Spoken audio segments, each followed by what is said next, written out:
네, 이 자리에 정광재 국민의힘 대변인, 박성민 전 더불어민주당 최고위원 나오셨습니다. 어서 오세요. 안녕하세요. 안녕하세요. 안녕하세요. 먼저 지금 헌재에서 변론이 어떻게 진행되고 있는지 김상훈 기자가 정리를 한번 해줄까요? 네. 네, 오늘 일단 윤석열 대통령은 12시 24분쯤에 서울구치소에서 출발을 했고요. 12시 47분쯤에 이제 헌법재판소에 도착을 했고 저번처럼 지하주차장으로 바로 들어가면서 이제 윤석열 대통령 모습은 포착이 안 됐는데요. 그 이후에 이제 12시 58분쯤에 윤곽근 변호사를 비롯한 이제 윤석열 대통령 측 변호인단이 차례로 입장을 했고 그 직후 이제 국회 측 대리인단도 연달아 입장을 했고요. 1시 58분쯤에 이제 헌법재판소 대심 판정에 윤석열 대통령이 입장을 했는데 지난번과 마찬가지로 이제 감색 정장에 흰색 셔츠, 또 붉은색 넥타이를 착용을 했고 머리도 반듯하게 빚은 모습이었고요. 2시 정시에 바로 이제 변론이 시작이 됐고 헌법재판소에서 이제 증거 관련 절차 논의를 처음에는 좀 진행을 했는데 방금 전에 들어온 소식으로는 12.3 비상계엄의 이제 수사 진술조서 일부를 증거로 채택했다고 이제 속보가 나왔고요. 지금도 아직은 절차 관련된 논의가 진행 중이고 잠시 뒤인 이제 2시 반부터 첫 증인이죠. 이제 김용현 전 국방장관의 증인 신문을 시작을 할 걸로 보이고 김 전 장관은 2시 8분에 이제 호송차를 타고 지하주차장으로 마찬가지로 들어가서 아직 이제 저희 취재진에게 그 모습이 포착되지는 않았습니다. 그리고 또 이제 관심이 갔던 그 가림막 설치 부분, 이제 국회 측에서 김용현 전 장관과 윤석열 대통령 사이를 막는 가림막을 설치해달라고 했는데 아까도 이제 화면에서도 나왔고 저희 취재진이 보기에도 아직은 가림막 설치가 안 된 걸로 파악이 됐는데요. 2시 반 정도에 한번 다시 살펴봐야 될 것 같습니다. 네, 지금 김상훈 기자가 지금 헌재의 상황을 쭉 정리를 했습니다. 오늘 좀 주목되는 부분은 김용현 전 장관이 증인으로 오늘 나온다. 이 부분입니다. 두 분은 어디에 주목하세요, 오늘? 김용현 전 국방장관이 구속된 지 꽤 됐죠. 그리고 계엄 이후에 윤석열 대통령과 한 번도 대면한 적이 없습니다. 그렇죠. 처음으로 그 이제 없죠. 대면을 하게 되는 셈인데 이번 비상계엄은 사실상 김용현 전 국방장관과 윤석열 대통령 두 명이 연출 각본 다 했다라고 봐도 되는데 이 과정에서 김용현 전 국방장관과 윤석열 대통령이 주장하는 바가 크게 두 가지 측면에서 엇갈리고 있습니다. 하나는 이 비상입법기구와 관련한 내용이고요. 두 번째는 포고령 작성과 관련한 내용인데 이 부분에 대해서 윤석열 대통령 측이 또는 윤석열 대통령 본인이 김용현 전 국방부 장관을 상대로 이 비상입법기구 관련 문서의 작성 경위 본인은 작성하지 않았다고 하니까요. 그리고 또 보고령에 자신이 얼마나 관여했는지에 관한 이야기들을 집중적으로 다루지 않을까 이렇게 예상해 보고 있습니다. 오늘 좀 어디에 주목하세요, 최고위원님은? 저도 이제 내용면으로는 두 가지에 저도 주목을 하고 있습니다. 언급을 해주셨는데 이 포고령 작성, 그다음에 이 비상입법기구 관련 예산 편성 내용이 담긴 그 문건, 이른바 쪽지라고 하죠. 그걸 누가 작성했느냐 이 부분에 대해서 의견이 엇갈리고 있고 사실상 대통령이 김용현 전 장관에게 혐의를 다 뒤집어 씌우고 있는 상황이기 때문에 거기에 대해서 김 전 장관 측에서 반박할 여지가 충분히 있거든요. 그리고 지금 실제로도 포고령 작성 관련해서도 대통령 측에서는 김용현 전 장관이 잘못 뺏겼다라고 주장을 하지만 김용현 전 장관 측 변호인은 작성을 했으나 그럼에도 그것은 이제 대통령이 검토를 한 것이다라고 이야기를 하고 있기 때문에 결국 책임을 서로에게 넘기는 모습이 시작이 된 겁니다. 그래서 저는 오늘 주목하는 부분은 정치적인 상황으로 봤을 때 이게 일종의 내부 균열이 시작됐다라고 보고 있어요. 그러니까 내부의 결속력이 약해지고 서로가 어떤 이 중대한 내란죄라는 혐의 앞에서 서로가 서로에게 책임을 떠넘기기 시작했다라고 하는 것은 이렇게 오히려 대면을 했을 때 서로 다른 이야기가 법정에서 나옴으로써 오히려 각자의 유죄를 더 증명하는 계기가 될 수도 있다라는 생각이 듭니다. 지금 두 분이 말씀을 하실 때 앞서서 속보가 하나 나갔는데요. 내란 혐의를 받고 있는 조주호 경찰청장이 석방이 됐다. 법원이 보석을 허가했다라는 속보가 하나 나갔습니다. 조주호 경찰청장 건강이 좀 안 좋은 걸로 알려졌었잖아요. 예, 맞습니다. 네. 그 혈액암 투병 때문에 병원 진료 문제로 좀 이제 보석을 청구를 했었고요. 그리고 이제 김용현 전 장관도 보석을 청구를 했는데 그것에 대해서는 기각이 됐습니다. 그러니까 조주호 경찰청장에 대해서는 법원이 보석을 허가를 했고 네. 김용현 전 장관에 대해서는 기각을 했다라는 속보를 전해드리겠습니다. 김용현 전 장관 오늘 헌재 변론 기일에 증인으로 출석을 해 있습니다. 이미 헌재에는 도착을 했고요. 2시 8분에 도착을 했고 2시 반에 증인으로 나와서 이제 재판관들이 신문을 할 예정입니다. 그럼 피청구인인 윤석열 대통령도 직접 신문을 할 수는 있잖아요, 김 기자. 근데 뭐 이에 대해서 한다 아니다 뭐 얘기가 나온 게 있습니까? 예, 아직까지는 얘기가 나온 게 없고요. 윤 대통령 측에서 신청한 이제 증인이기 때문에 윤 대통령 측에서 먼저 이제 2시 반부터 주신문을 진행을 하는데 그 과정에서 이제 윤 대통령 측에서 뭐 윤 대통령이 직접 뭐 재판장의 허가를 얻게 된다면은 할 수도 있습니다. 네. 어떻게 보세요, 대변인님은? 윤석열 대통령 측에서 그 증인 신청을 해서 헌재에서 받아들여진 거잖아요. 그런 측면에서 윤석열 대통령은 김용현 전 장관과 관련한 이야기를 해서 이렇게 헌법재판관에게 직접 이해를 돕는 것이 본인에겐 유리할 수 있을 것이라고 판단했을 거예요. 그렇다면 지난 화요일에 있었던 윤석열 대통령의 적극적인 그 변론 모습들을 봤을 때 윤석열 대통령이 직접 김용현 전 장관에 대해서 실제 사실관계를 물어보고 그 사실관계에 엇갈리는 부분에 대해서 본인의 이야기를 할 가능성도 전 충분히 있다고 생각합니다. 왜냐하면 지금 진행되는 전체 헌재 그 재판 과정이나 방향이 지금 윤석열 대통령 측 변호인단이 생각하는 방향으로 가는 것 같지 않다는 판단을 하고 있는 것 같아요. 그러니까 보다 적극적으로 윤석열 대통령 측의 의견을 전달하기 위해선 김용현 전 장관에 대한 직접 신문도 저는 이루어질 가능성이 크다고 봅니다. 최근의 태도 등을 종합해 봤을 때. 아니 지난번 3차 변론 때 보니까 그 대리인단이 얘기할 때 윤석열 대통령이 이렇게 툭 치는 모습도 보이기도 했고 이렇게 수정하는 모습도 있었죠, 김 기자. 예, 맞습니다. 그 정확히 어떤 내용인지는 기억이 안 나는데 어쨌든 이제 윤 대통령과 변호인단이 함께 준비를 하기 때문에 그 과정에서 어떤 사실관계나 이런 부분에 대해서 윤 대통령이 직접 개입을 해서 변호인에게 정정을 좀 해달라고 부탁을 한 것처럼 보였습니다. 네. 그러니까 우리 정 대변인님이 보시기에는 그렇게 적극적으로 지난번에 변론을 했던 걸로 추론을 할 때 오늘도 직접적으로 할 수 있을 거다라고 보시는 거고 최고위원님은 어떠세요? 저도 뭐 비슷한 생각인데 지금 대통령이 전반적으로 그 굉장히 적극적인 모습을 보여주고 있어요. 사실 이렇게 헌재에 직접 출석하는 게 굉장히 이례적인 일이다라고 처음이죠. 얘기를 했잖아요. 네, 그리고 네. 사실은 그동안 앞서 있었던 뭐 헌재에서 이루어졌던 탄핵 심판 과정에서 이렇게 대통령이 직접 출석하는 일은 없었는데 직접 이렇게 출석도 하고 변호인단에게 뭔가 재촉하는 듯한 이야기를 하는 제스처 이런 것들이 대통령이 굉장히 지금 이 부분에 있어서 강변을 하고자 한다. 그러니까 본인의 어떤 정당성이라든지 본인의 잘못이 없다라는 내용을 강변하기 위한 어떤 모종의 과정들을 전 다 거쳐가고 있다라고 보는데 이번에도 비슷하지 않을까 싶습니다. 김용현 전 장관 측에게 제가 앞서 말씀드렸듯이 떠넘기기를 이제 하고 있다라고 말씀을 드렸잖아요. 그렇다고 한다면 오히려 이 헌재에서 본인의 이 정치 선동의 장으로 지금 헌재를 이용하고 있는 상황이기 때문에 이 자리에서 김용현 전 장관에게 본인은 하지 않았는데 당신이 한 것 아니냐라는 식의 질문을 할 가능성이 있고 앞서 제가 주목했던 그 균열이라고 하는 지점이 바로 거기서 발생할 수가 있다. 김용현 전 장관이 그 자리에서 대통령의 질문이라든지 아니면 추궁에 대해서 대통령의 지시가 있었다라는 점을 시인할 거냐 이 부분도 굉장히 중요할 것으로 생각이 되는데 사실 아무리 충성스러운 부하였고 일종의 정말 충신처럼 역할을 했다라고 하더라도 내란죄라고 하는 혐의는 너무나 중차대한 혐의이고 주요 임무 종사자로 주목이 되고 있는 이 김용현 전 장관이 대통령의 죄까지 뒤집어 쓸 것이다 이렇게 보기는 어렵거든요. 저는 결국 각자 도생의 길로 갈 것이다 생각합니다. 네, 김 기자 지금 들어오는 얘기가 있습니까? 예, 네. 지금 헌법재판소 대심 판정에서 김용현 전 장관이 입장을 했고 조금 전에 이제 증인 신문을 시작을 했다고 합니다. 예, 그리고 김용현 전 장관이 이제 검은 목폴라의 정장 차림으로 수갑이나 포승줄은 없이 등장을 했다고 합니다. 그러니까 김용현 전 장관도 윤석열 대통령과 마찬가지로 아직은 미결 수용자이기 때문에 네.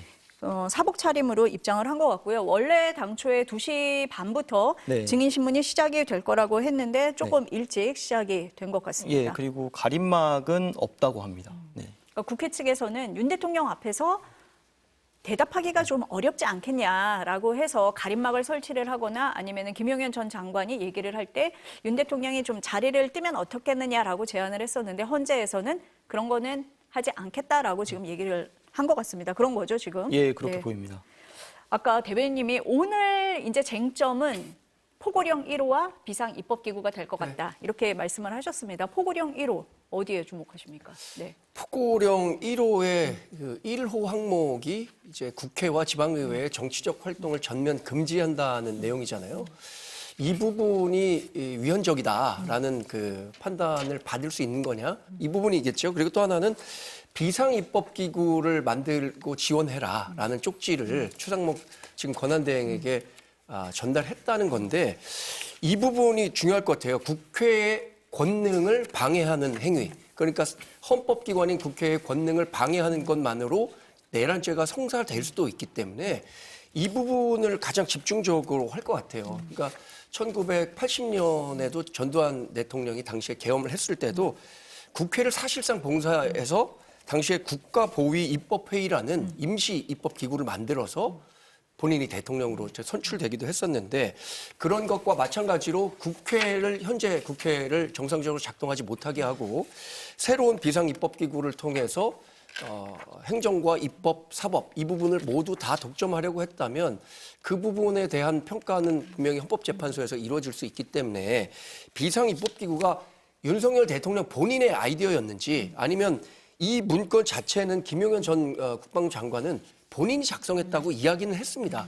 그래서 그 과정에서 윤석열 대통령의 의지가 투영됐었던 건지 아니면 김용현 전 장관이 독자적으로 작성했었던 건지 이 부분이 굉장히 중요한 변수가 될 거라고 보거든요. 지금 대변인도 말씀을 하실 때 포고령 1호하고 비상입법기구로 지금 이제 연관지어서 말씀을 하셨어요. 왜냐하면 연결될 수밖에 없거든요. 그렇다면 이제 비상입법기구에 대해서는 뭐 영장실질심사 때도 나왔던 얘기고 굉장히 주목하는 부분이거든요. 이에 관한 발언을 잠깐 들어보고 저희가 한꺼번에 얘기를 나누도록 하겠습니다. 발언 들어보시겠습니다. 대통령이 들어가시면서 제 이름을 저를 보시더니 저 참고 자료 이거 참고하라고 하면서 하니까 옆에 누군가가 전 잘 모르겠어요. 누군가가 저한테 자료를 하나 줬습니다. 저는 이걸 준 적도 없고 그리고 나중에 이런 계엄을 해제한 후에 한참 있다가 언론에 뭐 이런 메모가 나왔다는 것을 기사에서 봤습니다. 그때 상황이 지금 외교부 장관 말씀하신 대로 굉장히 충격적인 상황이어서 못 봤다? 전체적인 것들이 기억을 하기가 굉장히 어렵습니다.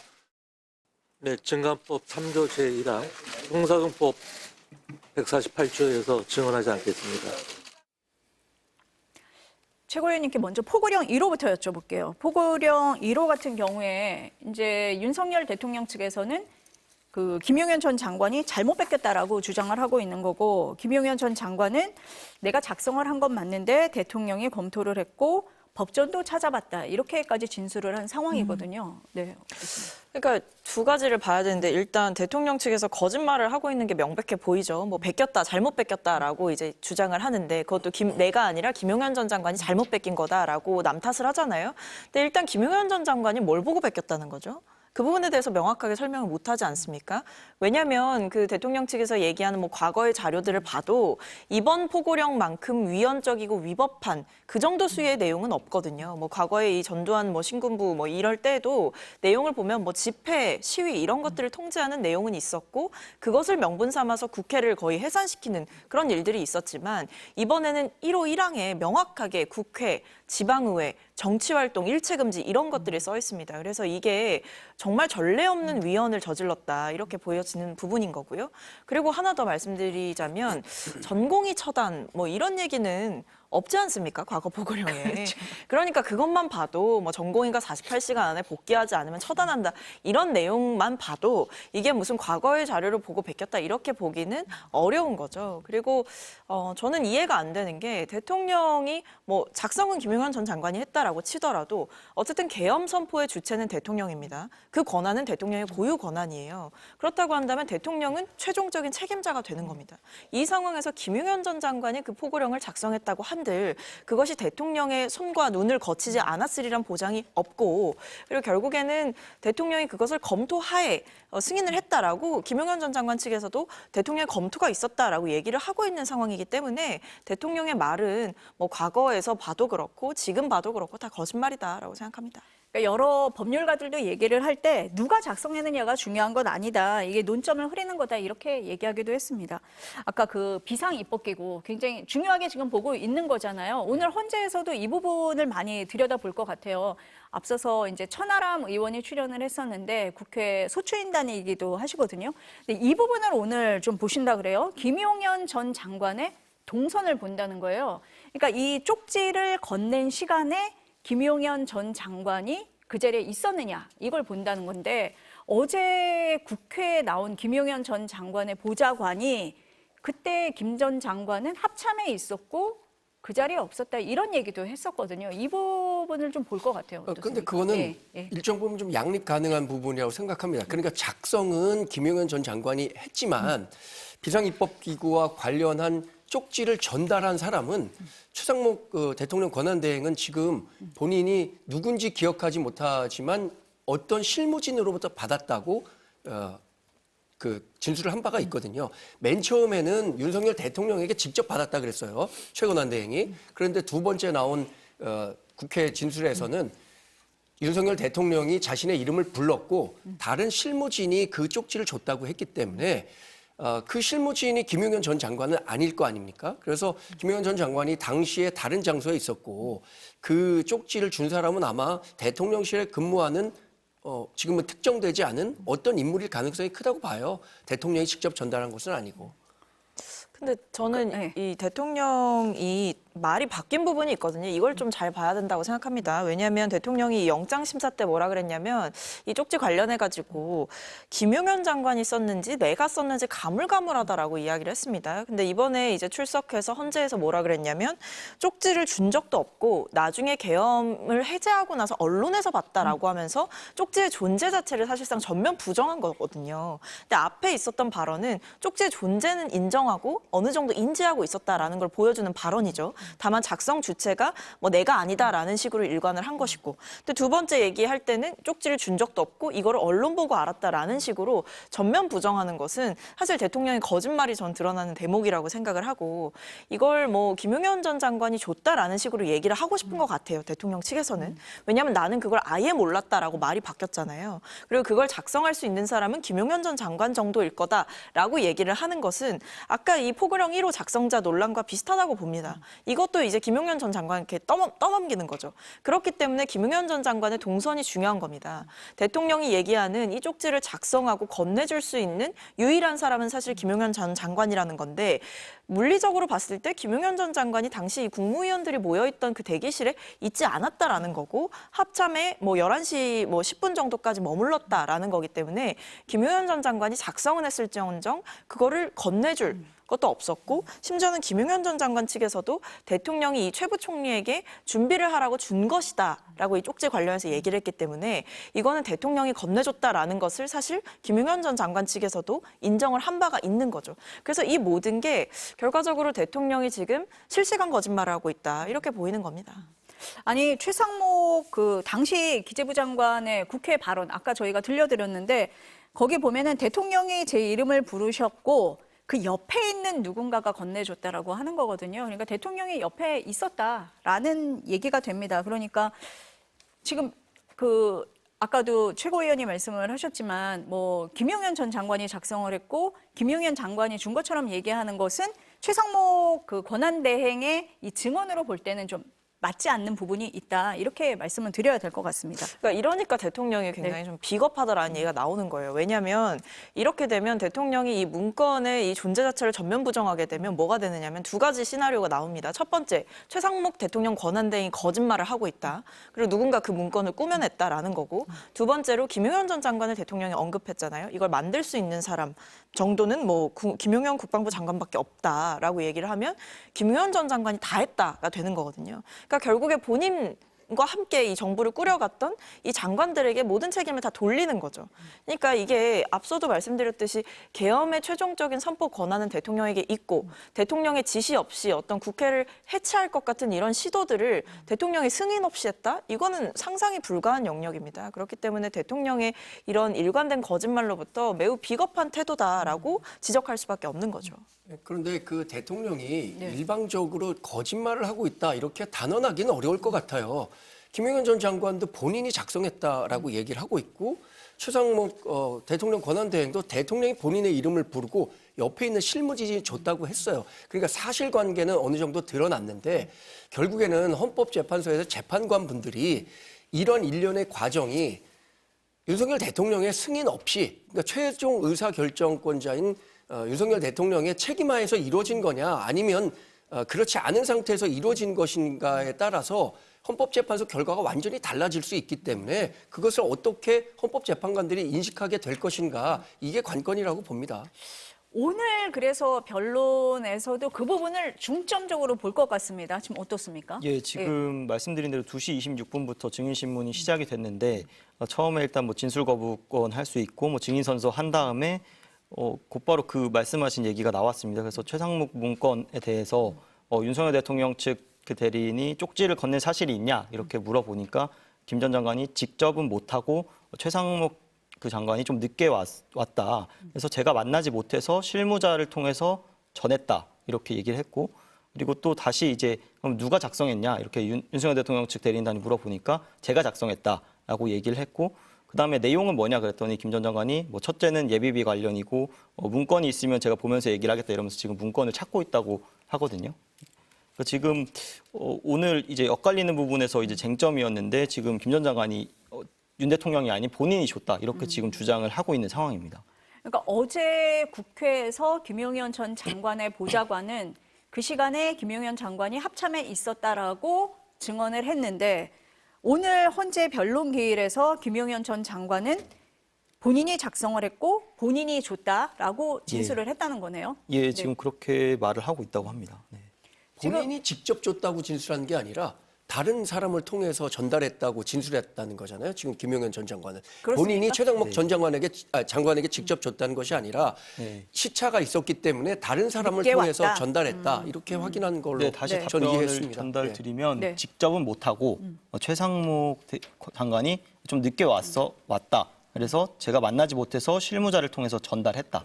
그러니까 앞서서는 이제 최상목 대행이 대통령이 뭐 어딘가 들어가면서 제 이름을 불러서 저를 보시더니 뭐 누가 저한테 자료를 줬다라고 한 거고 지금 이제 김 전 장관 말은 제가 직접 못하고 이제 최상목 장관이 늦게 와서 실무자를 통해서 전달을 했다 이런 이야기입니다. 네. 지금 이제 뉴스 속보로 저희가 전해드리고 있는데 지금 헌재에서 그 김용현 전 장관이 증인으로 나와 있는 상황입니다. 그래서 윤석열 대통령 측 대리인단이 김용현 전 장관에게 물은 거고 김 전 장관의 대답은 최상목 당시 부총리가 늦게 왔다. 그래서 만나지 못해서 그 비상입법기구 관련 예산 쪽지를 실무자를 통해서 전달을 했다라고 대답을 했다는 겁니다. 그러니까 지금까지 나왔던 이 엇갈린 주장에 또 다른 답변이 나온 거네요, 지금. 이 부분에 대해서 네. 뭐 그럼 국회 측 소추인단도 이제 잠시 뒤에 반대 신문을 통해서 다시 한번 물을 것 같습니다. 예, 네. 맞습니다. 근데 네, 말씀하시죠. 예. 국회 측에서는 분명히 그렇게 얘기를 하겠죠. 그런 포고령 작성의 권한을 윤석열 대통령부터 위임받아서 작성한 거냐. 그리고 그것을 최상목 지금 권한대행에게 전달한 것도 그럼 대통령의 의중이 실렸다고 생각해서 전달한 것이냐. 이 부분에 집중을 하게 되겠죠. 그러니까 윤석열 대통령의 관여 정도가 어느 정도 수준이냐에 따라서 헌법재판관들이 윤석열 대통령의 이 위헌성 이런 부분들을 판단하지 않겠습니까? 저는 그래서 국회 측도 그런 부분에 집중해서 신문을 하게 되지 않을까 예상해 봅니다. 근데 중요한 부분은 어쨌든 지금 대통령 측에서 주장하는 걸 보십시오. 지금 대통령 측에서는 뭐라고까지 얘기를 했냐면 이 비상계엄 선포라는 것은 대통령 고유의 권한이고 국가가 비상사태인지 아닌지는 대통령만이 판단할 수 있기 때문에 사법적 판단의 영역이 아니다라고까지 주장을 하면서 대통령의 고유 권한이 곧 계엄 선포다라고 얘기를 하고 있어요. 근데 포고령은 계엄 선포된 이후에 뒤따라오는 조치이지 않습니까? 그렇다고 한다면 이 부분까지도 대통령의 고유의 권한이 작동하는 영역으로 봐야 되는 거죠.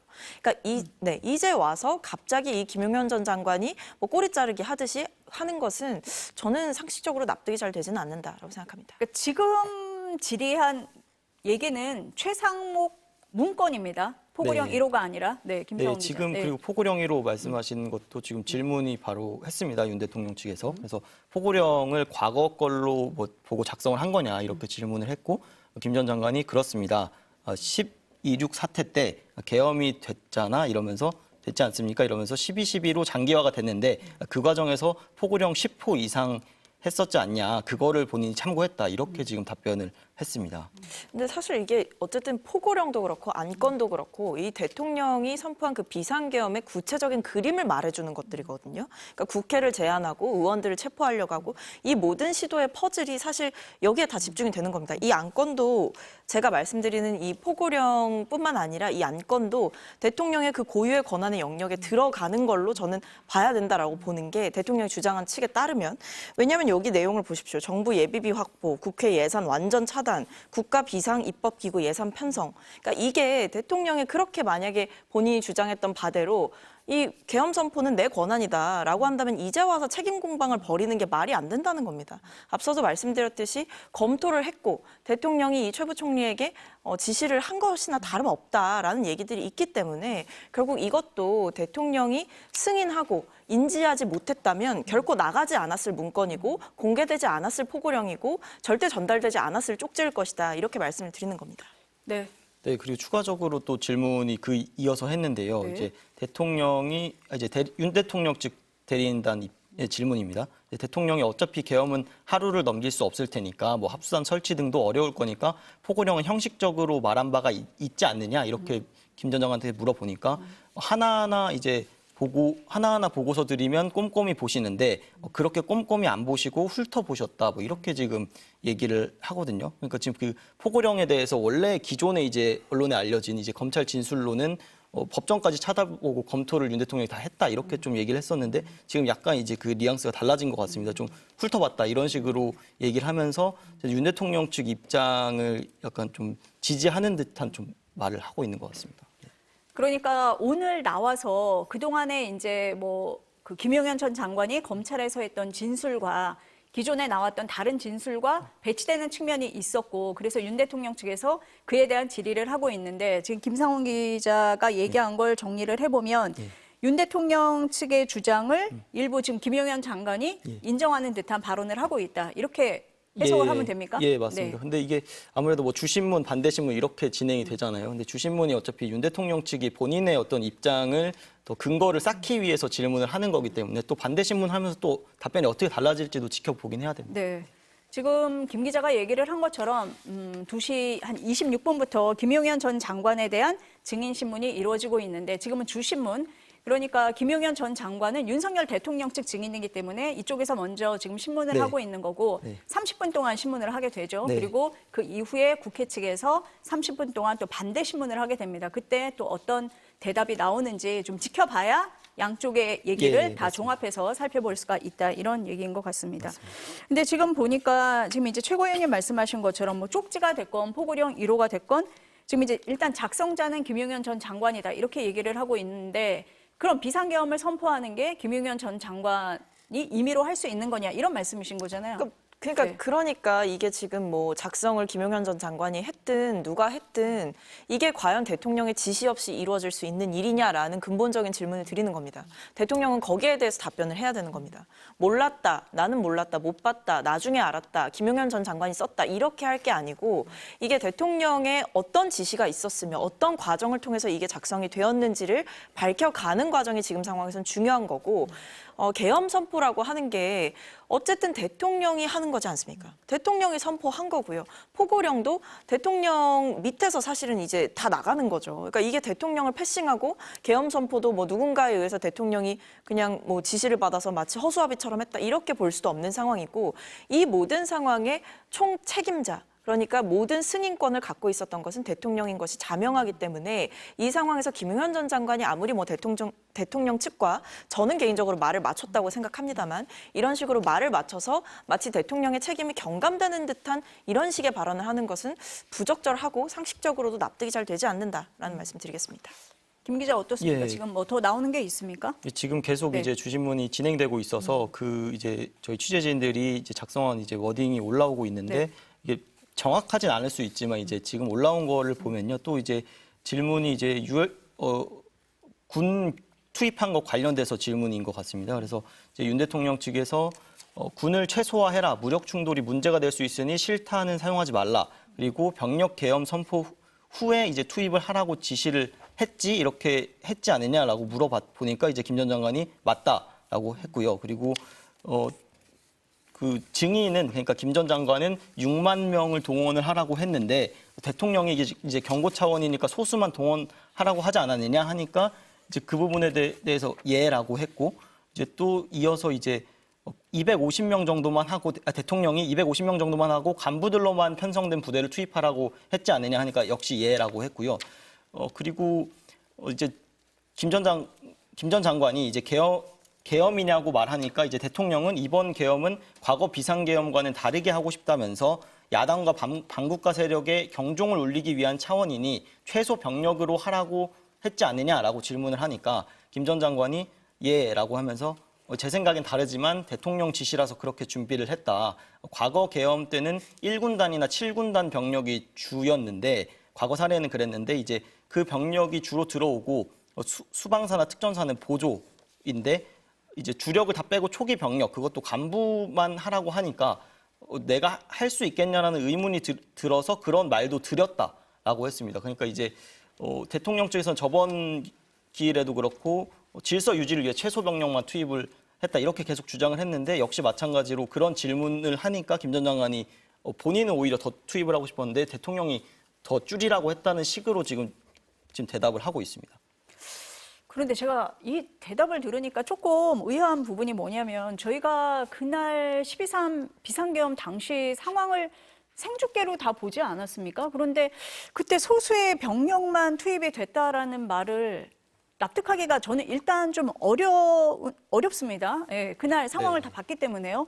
그래서 대통령이 그러면은 이렇게 많이 6만 명이나 동원하라는 게 아니라 소수만 투입하라고 했는데 그러면은 그렇게 하지 않고 밑에서 자발적으로 그 많은 군인을 투입을 했다는 얘기인지 실탄을 그러면은 그 지시도 없었는데 실탄을 가지고 갔다는 얘기인지 일단 지금 윤석열 대통령 측 대리인단이 묻는 질문에 대답을 하고 있는 거라서 뭐 이게 다 종합된 대답이다 이렇게 얘기하기는 어렵지만 일단 의문은 듭니다.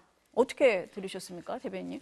윤석열 대통령 그 변호인단 측은 일단 그 윤석열 대통령이 얘기했었던 것처럼 이번 계엄은 경고성 계엄의 목적이 있다라는 부분을 헌법재판관들에게 각인시키기 위해서 이런 질문들을 하고 있는 게 아닌가라는 생각이 듭니다. 소수병력 투입이라는 것도 계엄이라는 게 훨씬 더 많은 무장 인력들이 갈 수도 있었지만 국회에 지금 290명인가가 갔었던 걸로 제가 알고 있는데 그러니까 더 많은 인원들이 필요하다는 실무진 의견에도 불구하고 본인은 이게 경고성 계엄이기 때문에 그렇게 많은 인원을 보낼 필요가 없고 실탄 무장을 할 필요 없다라는 그동안의 주장을 헌법재판관들에게 좀 강조하고 싶기 때문에 이런 이야기들을 하고 있는 게 아닌가라고 생각해 볼 수 있는 거죠. 근데 일단은 저는 이 말씀은 꼭 드려야 될 것 같아요. 경고성이었다라고 해서 그럼 소수의 병력을 국회에 보냈으면 그건 문제가 안 되는 겁니까? 저도 같은 생각입니다. 문제가 네. 되는 겁니다. 왜냐하면 계엄이라고 하는 것은 법에 명확하게 이 계엄 선포의 요건이 규정이 되어 있어요. 뭐 전시, 사변, 그에 준하는 국가 비상 사태라는 것이 명확하게 명문화되어 있음에도 불구하고 마치 대통령이 경고성으로 계엄을 했다라는 그 목적이 명분이 정당화되는 것처럼 지금 대통령 측에서는 얘기를 하는 거고 저는 여전히 정치 선동을 하고 있다라고 봅니다. 그리고 소수의 병력을 보냈든 다수의 병력을 보냈든 국회라는 헌법기관 개개인들이 모여 있는 그것도 이 계엄의 그 불법한 비상계엄의 해제를 요구하기 위해서 본회의가 소집되고 있는 상황 속에서 국회로 군을 보내는 거는 국회를 마비시키기 위한 그 목적이었음이 명확한 것이기 때문에 지금 상황에서 이런 말들은 저는 다 궤변에 가깝다라고 보는 거고 그리고 한 가지 더 말씀드릴 것은 고도로 훈련된 군인들이 갔습니다. 그리고 실탄도 들고 갔다라는 게 지금 다 진술을 통해서 밝혀졌고 대통령 측에서는 소수의 병력이다라고 하지만 국방부가 공개한 자료에 따르면 선관위에 국회에 보냈던 군의 수가 소수가 아닙니다. 그래서 우리가 사실은 국민들이 다 봤어요. 그날 밤에 다 봤고 소수의 인원이 아닌 것도 알고 정말 이 경고성 계엄이 아니라 정말 의원들을 체포하려고 한 듯한 그래서 유리창문 깨고 국회 들어간 거 아닙니까? 경고성이었으면 왜 국회 유리창문을 깨고 군들이 진입을 하죠? 경고성이었으면 그러면 안 되는 거죠. 그러니까 이게 선관위에도 팩트 체크 차원에서 계엄군을 보냈다라고 얘기를 하지만 선관위 직원들, 뭐 야구 방망이, 케이블 타이 이런 거에 다 묶이고 맞았을 수도 있는 상황이었습니다. 그걸 다 준비해 갔다는 게 드러났기 때문에, 그러니까 지금 대통령이 얘기하는 경고성이었다, 뭐 그냥 경종을 울리기 위한 어떤 정치적 행위였다라는 것처럼 이 계엄을 마치 정당화하고 있지만 이건 명백하게 대통령에 의한 폭력이 행해진 겁니다. 그래서 저는 이것을 마치 대통령은 뭐 말리려고 했고 김용현 전 장관이 막 나는 이렇게 생각을 안 했다라고 얘기하는 거는 이건 역시도 저는 말 맞추기가 있었다라고 보여지는 거죠. 지금 박성민 최고위원이 말씀을 하시는 동안에 옆에 화면이 나가고 있거든요. 당시 그 12.3 비상계엄 당시에 국회 안으로 계엄군이 들어온 모습입니다. 이게 소수 병력인지 이 화면만 봐도 다들 납득이 안 간다라고 시청자들은 생각을 하실 것 같기는 합니다. 그리고 저는 질문 중에 하나 좀 그 주목되는 부분이 윤석열 대통령이 이번 계엄은 과거 비상계엄과 다르게 하고 싶다고 말했다는데 맞느냐 이런 질문을 했다는데 네. 과거와 다른 계엄이라는 표현도 그렇고 계엄은 계엄입니다. 네, 지금 저기 지금 나가고 있지만요. 지금 당시에 지금 검찰 수사 자료에 따르면 국회나 선관위, 민주당사 등의 군인 1,600여 명이 갔었고요. 그리고 경찰도 3,100여 명이 가서 모두 4,700여 명이 갔었습니다. 그리고 국회 주변에만 이제 군인들이 700명 정도가 갔었고요. 사실 이제 국민들이 이제 국회 앞에 막으러 가지 않았다면 또 헬기가 좀 더 빨리 도착했다면 계엄 해제 의결이 어려웠을 수 있는 상황이었거든요. 그런데 계속해서 그런 주장을 하고 있고요. 그리고 지금도 또 계속 그 워딩이 올라오는 걸 알려드리면 네. 윤 대통령 측에서 이제 곽종근 특정사령관과 오래 근무를 하지 않았냐 그러면서 국회 봉쇄하고 의결을 막고자 했으면 어느 정도 최소 병력이 있어야 되냐 이렇게 질문을 하니까 김 전 장관이 울타리 지리를 좀 알아야 되는데 손에 손을 잡고 막아야 된다. 그래서 거의 1m 간격으로 배치를 해야 되는데 국회 출입문만 20개다. 그래서 최소 출입문에 100명씩은 투입을 해야 되니까 2,000명이다.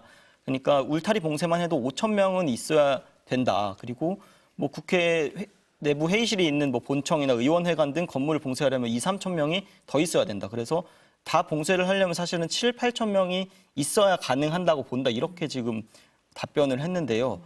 사실은 지금 뭐 나가고 있지만 이게 1,600명으로 다 700명이 이제 국회 주변에 갔는데 다 투입이 실제 안까지 들어갔었잖아요. 그리고 또다시 또 질문을 했는데 이제 내란 국조특위에서 지휘관들이 일관되게 국회 투입할 때 실탄이 없었다고 했다. 뭐 이렇게 윤 대통령 측에서 말을 하니까 김 전 장관이 애초에 대통령이 지침을 그렇게 통일을 했다.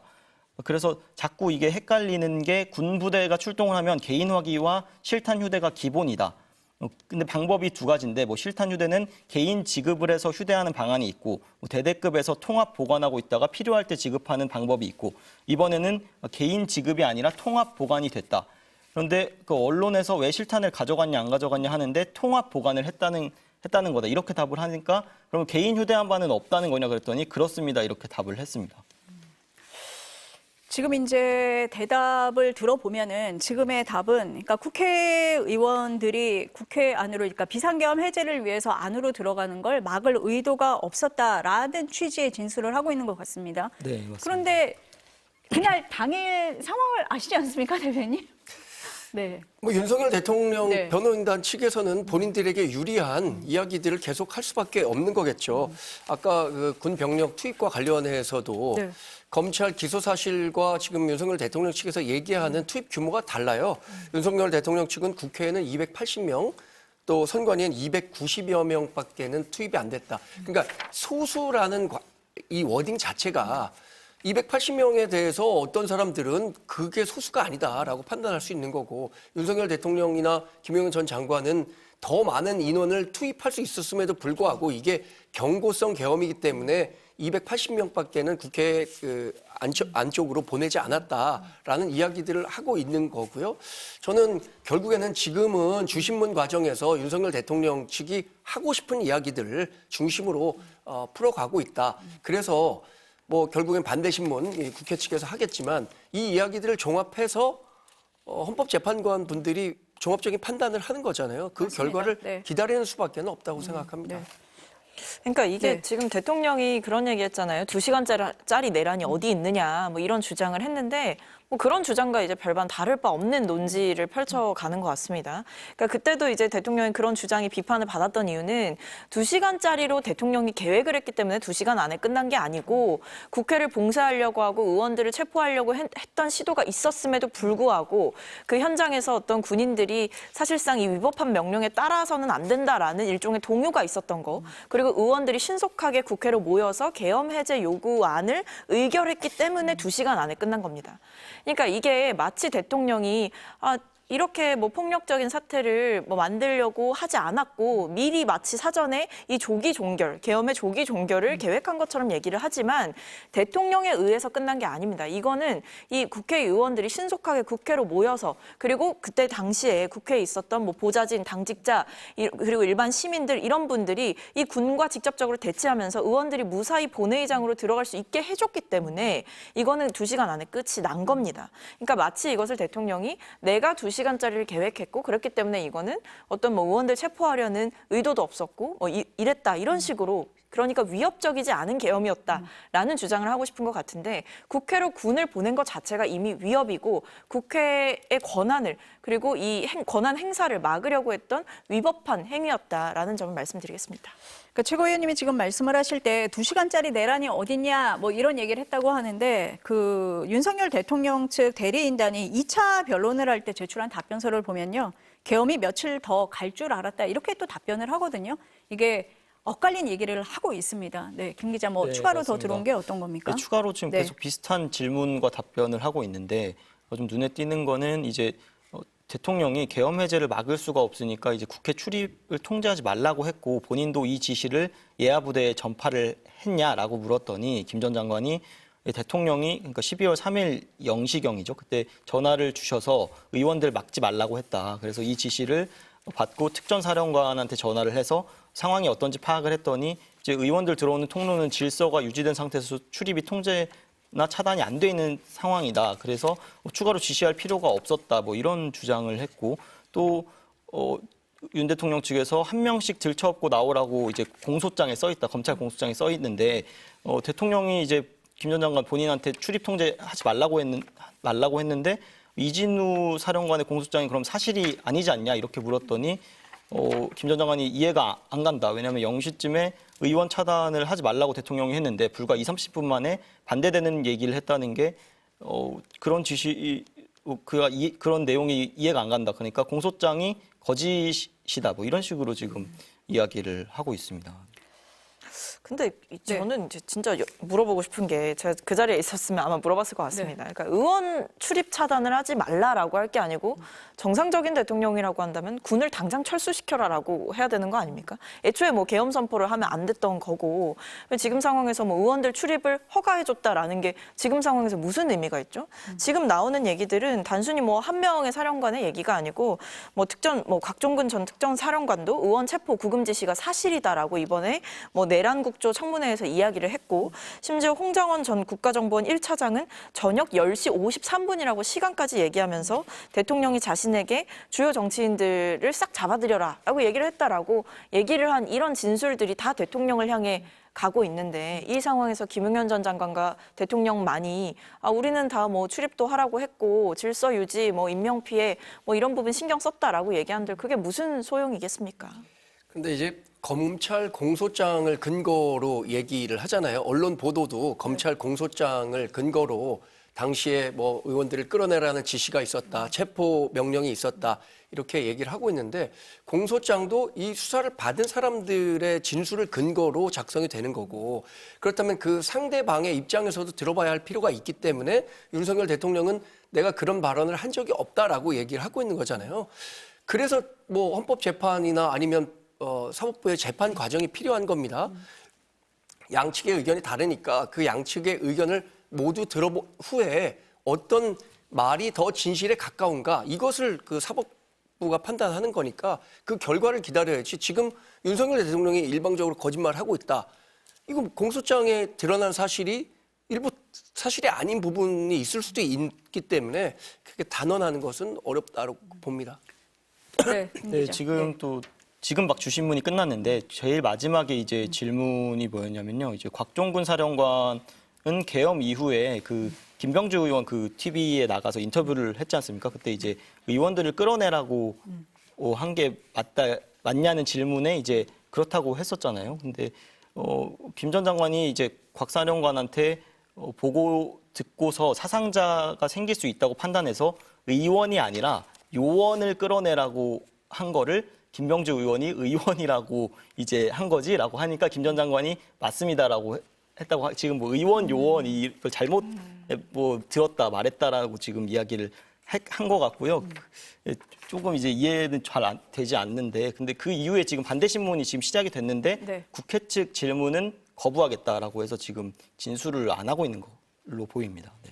그러니까 지금 주신문인 윤석열 대통령 측 대리인단이 하는 신문에는 김용현 전 장관이 응하겠지만 네. 이후에 반대 신문 국회 측 네. 소추인단이 하는 신문에는 응하지 않겠다, 진술을 거부하겠다 이렇게 네. 얘기를 했다는 겁니까? 지금 그렇게 말을 해서 네. 휴정이 됐고요. 그래서 이제 문영배 이제 그 헌법재판소장 대행이 그렇게 거부를 하면 일반적으로 판사들은 그 증인의 신빙성을 낮게 평가를 하니까 알아서 하라 이런 식으로 이야기를 하고 휴정을 했다고 합니다.